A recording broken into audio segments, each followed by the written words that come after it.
범사에 감사라. 이것이 그리스도 예수 안에서 너희를 향하신 하나님의 뜻이니라. 아멘. 오늘은 이 본문을 가지고 감사는 믿음의 완성이며 하나님을 영화롭게 하는 영적 태도다. 그러니까 믿음의 완성이 감사로 고백되어지고 하나님 앞에 영광이 되는 영적 태도가 바로 감사다. 추수감사절은 모든 추수의 결실을 이제 곳간에 넣고 그 기쁨을 하나님 앞에 감사하고 그 기쁨을 함께 나누는 절기입니다. 출애굽기 23장 16절에 보면 수장절을 지키라고 그래요. 그러면서 내가 수고하고 이룬 것을 연말에 밭에서부터 거두어 저장합니다. 그래서 그런 의미에서 초막절이라고도 그러고요. 장막절이라고도 그러고 수장절이라고도 그럽니다. 그 구약의 의미는, 그러나 이것이 오늘날은 추수감사주일, 오늘날 또 영적으로는 주일이에요. 주일. 또 교회의 탄생이에요. 그런 의미에서 우리는 범사에 감사해야 돼요. 구약의 지금 수장절을 지키는 것이 아니라 진정한 영적 의미를 확인하는 것입니다. 특히 광야 40년 동안 하나님의 은혜를 되새기면서 낮에는 구름기도로 밤에는 불기도로 인도하시고 매출액의 만나로서 우리의 전 일생을 보호하시고 인도하신 그 하나님을 찬양한다는 의미가 바로 이 수장절, 장막절, 초막절, 그리고 추수감사절, 오늘날로 말하면 주일, 또 다른 말로 말하면 우리의 전 생이라는 거예요. 이스라엘의 욤, 날짜라는 것은 한 날도 얘기하고 있지만 전체 기간도 욤이에요. 날이에요. 그러니까 주일이라는 것은 한 날도 의미하지만 전체 날도 의미하고 있는 줄로 믿습니다. 이런 이제 장막절, 수장절, 초막절, 오늘날로 말하면 추수감사절, 두 가지 행사가 있었어요. 첫째 행사는 뭐냐면은 관제 축제라 해가지고 제사장이 초막절이 시작되면은 가지나무에 실로한 연못에서 물을 떠다 붓는 거예요. 물을 떠다 부으면서 이른비를 간구하죠. 이사야서에 보면 이런 얘기가 있어요. 12장에 가면은 보라, 하나님은 나의 구원이시다. 주 여호와는 나의 힘이시며 나의 노래이며 나의 구원이심이라. 그러므로 너희가 기쁨으로 구원을 우물들에서 물을 길르리로다. 상징적 의미인데 종려나무 가지처럼 말라 비틀어진 우리들에게 영원한 생명수가 되어주심에 대한 감사 차원에서 나무 가지에 실로함에서 물을 붓는 이런 행사가 있었다는 거예요. 첫 번째. 두 번째는 다 감사를 의미하죠. 두 번째는 그 번제단 남서쪽에 버드나무 가지를 세우고 여인들의 뜰 네 모퉁이에 세워진 촛대에 불을 환히 켜놔요. 밤새도록 불을 켜놓고 여호와여 구하옵나니 호시아나, 호산나, 쉽게 말하면 우리 하나님께서 우리를 구원해 주셨습니다. 하나님께서 우리를 어둠에서 구원해 주셨습니다. 하나님의 은혜로 우리가 빛의 자녀가 되었습니다. 그러면서 호산나 호산나 이 시를 낭송하면서 밤새도록 하나님을 찬양하는 거예요. 즉 뜰 내 모퉁이에 있는 촛대의 불을 환히 밝히는 그 빛의 조명은 어둠의 그 등대같이 우리의 길잡이가 되어주시고 우리의 빛이 되어주신 그 하나님에 대한 감사입니다.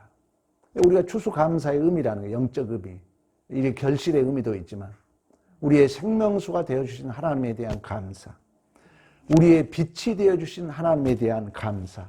그래서 이 장막절에는 그러한 행사가 있었다는 거예요. 이사야 9장 2절에 흑암에 행했던 백성이 큰 빛을 보고 사망의 그늘질 땅에 거주하던 자에게 빛이 비쳤도다. 어제 우리 강사님하고 오면서 예수 바르게 믿는 게 너무 큰 복이다 이런 얘기 하더라고요. 하나님이 우리 빛이 되어준다는 거. 하나님이 빛이 되어주지 않으면요, 여러분 영적 의미는 뭔지 아세요? 여러분이 선악과 밝아진 눈으로 사는 거예요. 그 밝아진 눈은 뭐냐? 직관적, 내 감정에 끌려 사는 거예요. 내가 없는 거예요. 근데 빛이 내 안에 싹 들어와서 나를 조명해 주죠. 무엇이 진리인지 무엇이 거짓인지를 조명해줘요. 우리 주님이. 그래서 우리가 빛의 자녀로 살게 된 줄로 믿습니다. 그러면 이래 이제 밤새도록 이러한 관제 축제, 그 메마른 가지에 생명수를 붓음으로 말미암아 하나님이 우리의 생명수 되심을 감사하고, 두 번째 말씀했던 것처럼 불을 환하게 피워놓고 우리의 어둠에서 빛의 자녀로 삼아주신 하나님을 목청껏 찬양하고 밤이 셉니다. 그리고 어느덧 아침에 태양이 이제 착 떠오른 날을 초막절 7째 축제가 끝난 다음 날, 8째 날. 여러분 8째 날 얘기 들어보셨죠? 8째 날이 엄밀히 말하면 주일이에요. 그리고 큰 날이에요. 이 날을 최고 큰 날로 세웁니다. 그래서 요한복음에 보면은 그런 얘기를 합니다. 한번 찾아볼까요? 요한복음 7장 37절, 명절 끝날 얘기하고 있죠. 곧 큰 날에 예수께서 외쳐이르시되 누구든지 목마르고 내게로 와서 마시라. 나를 믿는 자는 성경의 이름과 같이 그 배에서 생수의 강이 흘러나오리라. 할렐루야. 이 말은 뭐냐면은 이 모든 것이 완성되는 마지막 날, 이제 성령이 인치셔서 교회의 출생이죠. 엄밀히 말하면. 그런 의미에서 이 8째 날, 큰 날, 그리고 또 다른 의미는 구원의 날, 오늘날로 말하면 바로 안식일, 참다운 안식일이죠. 유대인들은 7째 날을 안식일로 세잖아요. 그러나 우리 주님은 7째 날은 무덤에 있고 그 안식 후 첫날, 8째 날 부활하신 줄로 믿습니다. 그게 구원의 완성이에요. 그리고 이제 성령이 우리 안에 인치신 거예요. 그래서 이 8째 날에 대한 얘기를 하고 있는 것입니다. 이 안식일은 하나님의 언약의 표징으로 창세기에 보면은 너는 내 백성이 되고 나는 너의 하나님이 된다. 그러니까 우리가 곳간 안에 들어왔다는 것은 단순하게 이 결실만을 본다면 안 되잖아요. 우리가 이제 하나님의 집 안에 들어와 있는 줄로 믿습니다. 우리가 하나님의 자녀로 집 안에 있는 거예요. 예수 안에 있다는 것은 우리가 하나님의 자녀로 하나님의 집 안에 있는 줄로 믿습니다. 하나님의 생명 안에 있는 거예요. 이런 의미에서 우리는 범사에 감사해야 될 줄로 믿습니다. 그래서 이 초막절, 장막절, 수장절, 추수감사절과 관련하여 모든 그 축제, 관제 물을 붓는 축제, 촛대 불을 켜고 제사여 주시는 그 하나님을 찬양하는 모든 행사는 이제 누구를 통해서 성취되었어요? 예수 안에 성취된 거예요. 그래서 우리가 예수 안에 감사하는 것입니다. 우리의 존재와 운명은 이제 예수 안에 있는 줄로 믿습니다. 그러므로 구원받은 백성은 범사에 감사한다는 것은 예수 그리스도 안에 우리를 향한 하나님의 뜻이라는 거예요. 왜? 예수 안에 우리의 존재가 있기 때문에. 그래서 데살로니가 전서 5장 18절 본문에 읽었던 것처럼 범사에 감사라. 이것이 그리스도 예수 안에서 너희를 향하신 하나님의 뜻이니라. 아멘. 그러니까 감사라는 것은 하나님의 뜻이 예수 안에서 성취되었다는 믿음의 완성이에요. 믿음의 고백이에요. 우리 항상 감사해야 돼요. 그리고 하나님을 영화롭게 하는 그런 의미에서 영적 표현이라는 거예요. 하나님 우리를 구원했습니다. 이 고백이 감사라는 거예요. 그 감사가 하나님을 높이기 때문에 하나님을 영화롭게 하는 표현인 줄로 믿습니다. 즉 예수 안에서 구원받은 신자의 감사는 그리스도 안에 있는 하나님의 뜻이 구체화, 실체화 되었음을 아는 자로서의 감사라는 거예요. 우리가 감사한다는 거예요. 그래서 우리는 매 주일뿐만 아니라 매 순간 감사해야 돼요. 감사. 그래서 이 감사를 에베소서는 또 다른 얘기로 얘기하고 있는데 우리 에베소서 1장 한번 가볼까요? 에베소서 1장. 어떤 의미에서 우리가 그리스도 안에 있다. 그리스도 안에 하나님의 뜻이 이루어졌다. 이 의미를 에베소서는 교회론 쪽으로 얘기해주고 있는데 1장 우리 3절부터 봅니다. 곧 그리스도 아버지께서 그리스도 안에서 하늘에 속한 신령한 모든 복을 오직 그리스도 안에 4절 그리스도 안에서 우리를 택하사 우리로 사랑 안에 그 앞에 거룩하고 흠이 없게 하시려고 7절 그리스도 안에서 그의 풍성함을 따라 그 피로 말미암아 속량 곧 제사함을 받았고, 또 10절 그리스도 안에서 통일되게 하려 하심이라. 12절 그리스도 안에서 전부터 바라던 그 영광과 찬송이 되게 하려 하심이라. 할렐루야. 모든 것이 그리스도 안에서라는 거죠. 하나님의 뜻은 오직 그리스도 안에예요. 그리고 우리의 존재는 그리스도 안에 있는 줄로 믿습니다. 그걸 아는 자로서 하나님 앞에 감사라는 거예요.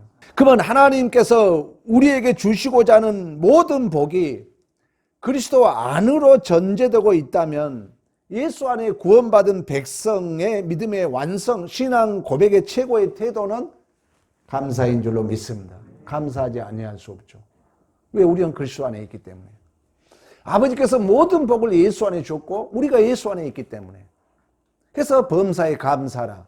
그리스도 안에서 너희를 향하신 하나님 아버지의 뜻인 줄로 믿습니다. 그리고 그 예수를 어떻게 성경은 표현하고 있냐면은 하나님의 뜻이 예수 안에 성취되었는데 그 예수는 높고 높은 보좌를 버리시고 이 땅에 육신의 몸을 가지고 오셨잖아요. 그리고 우리의 슬픔의 자리, 우리의 제약의 자리, 우리의 아픔의 자리. 그래서 그는 종의 형체로 십자가의 죽으심을 통하여 하나님에게 영광을 돌리신 줄로 믿습니다. 그러므로 구원받은 성도의 감사는 하나님의 뜻이 예수 그리스도 안에서 구체화, 실체화를 아는 자로서의 믿음의 고백입니다. 예수님께서 예루살렘에서 사마리아로 갈릴리로 이제 내려가다가 나병 환자 10명을 만납니다. 근데 10명을 다 예수님이 고쳐줘요. 그 10명을 다 고쳐줬는데 9명은 다 그냥 고침 받고도 예수를 모른 척하고 지나버리고 사마리아인만 와서 성경 편이 그래요. 자기가 나은 것을 보고 큰 소리로 하나님께 영광을 돌렸다. 그리고 예수의 발 앞에 엎드려 감사했다 그래요. 아마 그 사람은 막 크게 예수님 너무 감사합니다 하면서 그 예수의 발 앞에 무릎을 꿇고 감사했던 거라고 저는 생각해요. 왜? 성경이 그러거든요. 큰 소리로 하나님 앞에 영광을 돌렸다 그래요. 하나님 앞에. 그리고 예수의 발 앞에 무릎을 꿇고 감사를 합니다. 그러나 다른 사람은 다 감사도 하지 않고 그냥 가버려요. 그때 예수님께서 뭐라면 10명이 깨끗함을 받았는데 9은 어디 있느냐.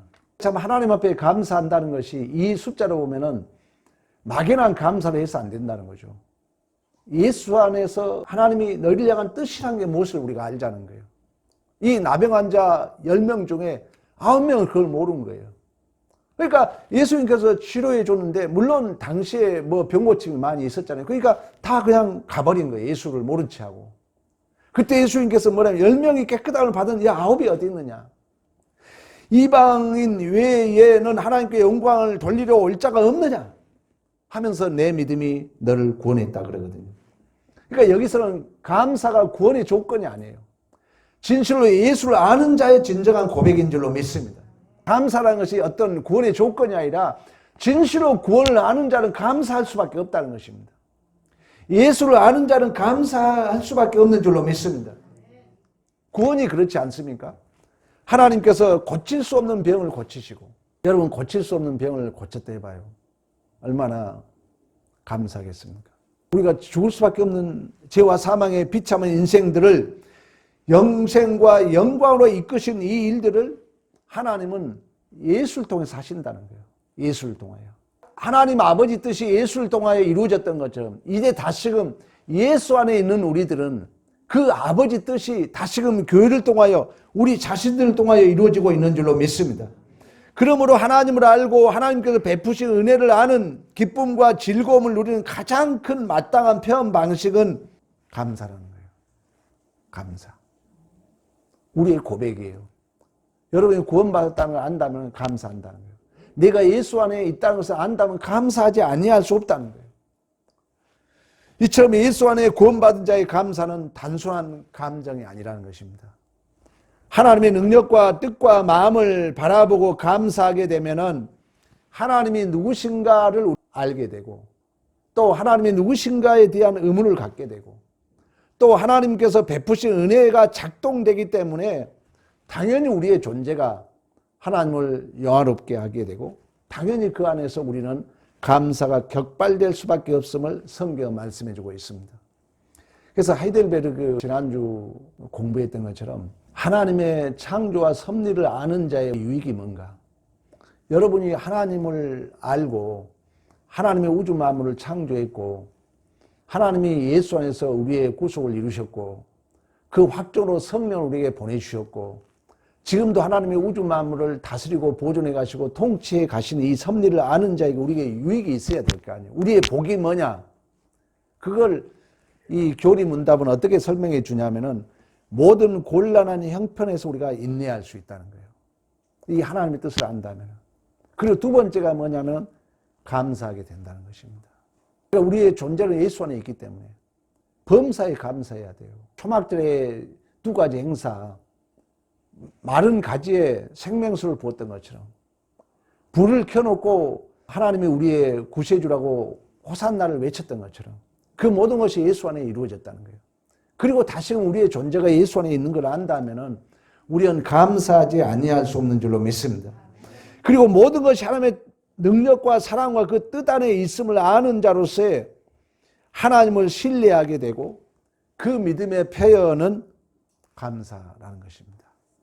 그래서 행복해서 감사가 아니라 감사하며 살기 때문에 행복해 준다는 얘기가 있어요. 사도 바울은 이런 얘기를 해요. 로마서에 가면 어떤 얘기를 하냐면은 믿음으로 받은 구원을 마음과 입을 통해서 설명을 합니다. 우리 로마서 한번 찾아볼래요? 로마서 10장 10절 9절부터 우리 보겠습니다. 내가 만일 내 입으로 예수를 주로 시인하며 또 하나님께서 그를 죽은 자 가운데 살리신 것을 내 마음에 믿으면 구원을 받으리라. 10절 사람이 마음으로 믿어 의에 이르고 입으로 시인하여 구원에 이르니라. 아멘. 심리작용에 있어서 영혼과 육체를 묶고 있는 게 마음인데 이 마음이 작용을 한다는 거예요. 그 세 가지를 가지고 작용을 해요. 그 첫째가 뭐냐면 인식입니다. 인식. 그리고 기억이에요. 기억. 그리고 표현입니다. 무엇이 인식이 되면은 그 인식할 때 기억이 동원된다는 거죠. 그리고 기억을 업그레이드 시켜요. 뭐가 인식되면 그것이 기억이 업그레이드 돼요. 우리 지금 시아가 교회에 이제 한 번, 두 번 오잖아요. 그러니까 인식이 바뀌는 거예요. 그래서 어른들이 예배를 잘 드린 모습을 보면은 그게 그렇게 인식이 돼요. 그래서 어린애 때 될 수 있는 한 제가 유아실 데리고 가지 말라고 그런 거예요. 왜 데리고 와서 놀다 보면 인식이, 교회 가면 놀겠지 이렇게 인식한다는 거예요. 그래 예배를 우리가 엄중하게 드리게 되면 인식이 바뀐다는 거예요. 그게 이제 기억이 돼요. 그건 기억이 되면 예배 오면은 그 기억이 다시금 이렇게 딱 작동돼요. 무의식으로 작동돼 가지고 내가 예배를 잘 드려야지 이렇게 드리게 된다는 거예요. 이게 표현이에요. 인식, 기억, 표현이에요. 근데 이 표현이 될 때 무의식도 같이 작동이 됩니다. 무의식도. 근데 이 표현에 있어서 가장 많이 표현된 게 뭐냐면 말이라는 거예요. 말. 언어. 그래서 야고보서는 말에 온전한 자가 온전한 사람인 줄로 믿습니다. 사람이 실수가 많아요. 실수가 많은데 이 말이 그렇게 중요하다는 거예요. 그래서 야고보서는 이 말을 말 있잖아요. 말을 움직이는 재갈로 표현하고 있고요. 배를 움직이자 배를 움직이는 그 키라고 그래요. 키. 말이 그렇게 중요하다는 거예요. 그리고 말을 어떻게 표현하면 불로 표현해요. 불로 표현한다는 건 말 한마디가 교회를 불살릴 수 있다는 거예요. 말 한마디가 교회를 부흥시킬 수 있어요. 그만치 우리의 이 언어가 중요하다는 거예요.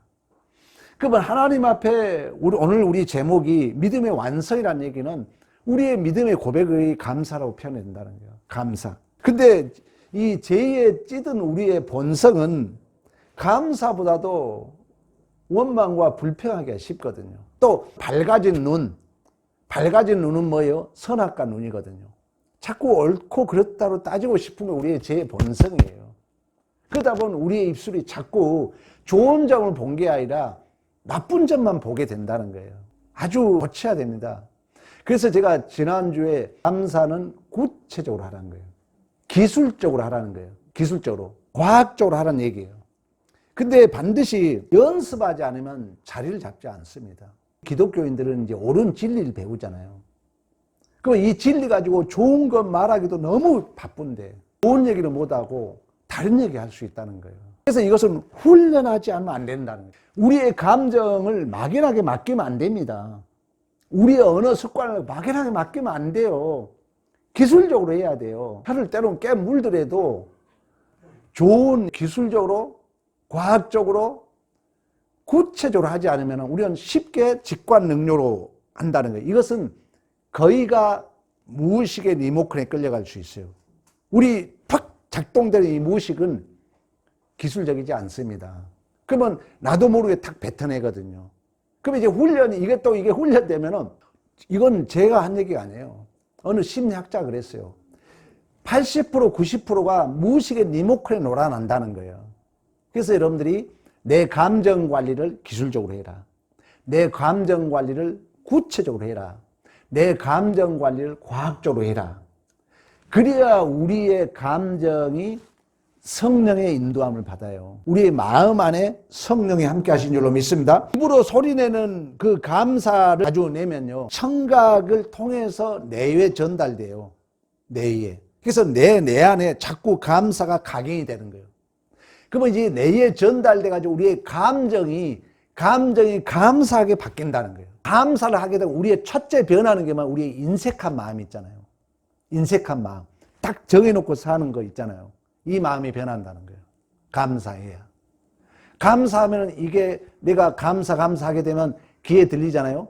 이 귀가 뇌를 작동해요. 뇌를 작동한다는, 쉽게 하면 마음을 작동한다는 거예요. 그리고 구체적으로, 과학적으로, 기술적으로 하라는 얘기는 거기에 우리는 성령이 내주하세요. 마음이라 얘기하지만 우리의 모든 컨트롤 타워, 우리의 머리라고도 얘기할 수 있습니다. 그래서 우리의 감정에 영향을 미치기 때문에, 감정이 나쁘면 여러분 건강 상식이 그렇습니다. 잠잘 때라도 한번 삐그시 웃고 자라는, 그러면 건강에 그게 좋다고 그래요. 왜? 우리의 감정이 나쁘면 아드레날린, 그 나쁜 호르몬이 생성돼 가지고 우리의 몸을 해치기 때문에. 그래서 감사가 너무 좋다는 거예요. 가장 큰 변화는 감사라고 그래요. 감사. 그만치 감사가 중요하다는 거예요. 우리 사람의 몸은 영혼과 마음으로 이렇게 연결되어 있잖아요. 연결되어 있기 때문에 내가 이렇게 감사하게 되면은 이 몸과 영혼을 내 마음에서 자꾸 감사가 작동되면 변한다는 거예요. 그리고 특히 우리 안에 이제 성령이 우리 안에 내주하시기 때문에. 그래서 내가 하는 말을 통해서 성령이 역사한다는. 그래서 여러분들이 자꾸 의식의 최종적 목표를 긍정적으로 설정해야 돼요. 감사, 감사, 감사. 그러면은 내 무의식이 감사로 바뀌어요. 우리가 이 무의식 관리는 힘들거든요. 무의식은 뭐냐면은 나도 모르게 만들어진 감정이에요. 근데 이 무의식은 거의 8, 90%가 과거적이요, 미래적이요, 과거적이에요. 과거적. 우리는 계속 성장하고 있잖아요. 우리는 계속 성수하고 있잖아요. 근데 우리가 이 의식적인 목표를 잘못 설정해 놓으면은 내 존재가 자꾸 과거 얘기만 한다는 거예요. 옛날, 지나간 얘기. 그러니까 계속 나는 과거를 향해서 거꾸로 인생을 살아갈 수 있어요. 그래서 우리의 이 입술의 고백이 그만치 중요하다. 왜? 심리학에서 보면 이 표현은 세 가지예요. 첫째, 말입니다. 말의 폭력, 언어. 우리 그 치유 상담 여러분 보세요. 다 언어거든요. 언어 생활. 그리고 그 다음에 표정이에요. 표정. 얼굴. 그리고 행동이거든요. 이 세 개. 근데 이 말의 표현이 가장 많기 때문에 추수감사절을 맞이해서 훈련해야 됩니다. 매 해마다 이 설교를 하지만 자꾸 훈련해야 돼요. 그래서 내가 어떤 말을 하냐에 따라서 성령이 역사하신다는 거예요. 언어를 항상 긍정적으로 이렇게 산출할 수 있다는 거. 실력이거든요. 실력이에요. 쉽게 안 되거든요. 우리가 감사 계절을 맞이해서, 그래서 이스라엘 백성이 출애굽을 할 때 하나님이 뭘 하냐? 야, 너가 말한 귀 들린 대로 하게 해주겠다는 내가. 안 된다 하면 안 되게 해주겠다는 거예요. 된다 하면 되게 해주겠다는 거예요. 우리 하나님이 그래요. 너 좋다. 너 나한테 말해봐라. 너 들린 대로, 내 귀에 들린 대로 내가 해줄게 그러거든요. 그런 것처럼 이 우리의 언어, 왜? 성령은 우리의 마음을 뚫러 보신 줄로 믿습니다. 성령이 우리 안에 내주하시기 때문에 내가 말을 통해서, 내 말을 하는 통해서 그만치 고백이 중요하다는 거예요. 그런 의미에서 우리의 신앙 고백의 완성이 바로 감사라는 거예요. 하나님을 영화롭게 하는 최고의 표현이 감사인 줄로 믿습니다. 그래서 우리가 감사하자는 거예요. 감사 일기를 쓰다가 한참 못 씁니다. 여러분들에게 권장도 하고 싶어요. 감사를 하루에 하나씩만 써봐라. 그게 잘 되면 2개씩만 써봐라. 3개씩만 써봐라. 이게 쓰다 보면 우리의 존재가 바뀐다는 거예요. 이처럼 감사의 표현은 우리의 마음을 바꿀 줄로 믿습니다. 감사하게 되면 우리의 상황도 바뀌어요. 감사하게 되면. 감사는 기적을 일으킨 줄로 믿습니다. 감사는 문제를 해결해요. 우리 감사 계절을 맞이해서 작심삼일로 끝나지 마시고 계속 하자는 거예요. 계속 감사. 그리고 우리의 단어를, 우리의 언어를 과학적으로, 구체적으로 또 기술적으로 훈련하자는 거예요. 어느 순간에 여러분의 감정을 바꾸고 여러분의 환경을 바꾸고 여러분의 존재를 바뀌는 가장 중요한 고백은 뭐냐? 감사하는 거예요. 감사. 그냥 습관적으로 종교심에 맡기지 말라는 거예요. 막연하게 교회 다니니까 바뀌겠지 안 된다는 거예요. 그래서 기술적으로 해라. 그래서 구체적으로 해라. 그래서 과학적으로 해라. 그래서 우리가 구체적으로 오늘 감사할 일이 뭔지를 여러분이 나열하면서 감사하게 되면 분명 우리의 마음이 바뀌고 상황이 바뀌고 기적을 일으키며 문제를 해결하는 그 구원의 복과 열매를 체험하게 될 줄로 믿습니다. 이처럼 감사는 기적의 통로입니다. 이러한 기적의 삶을 사시기를 간절히 축원합니다. 우리 다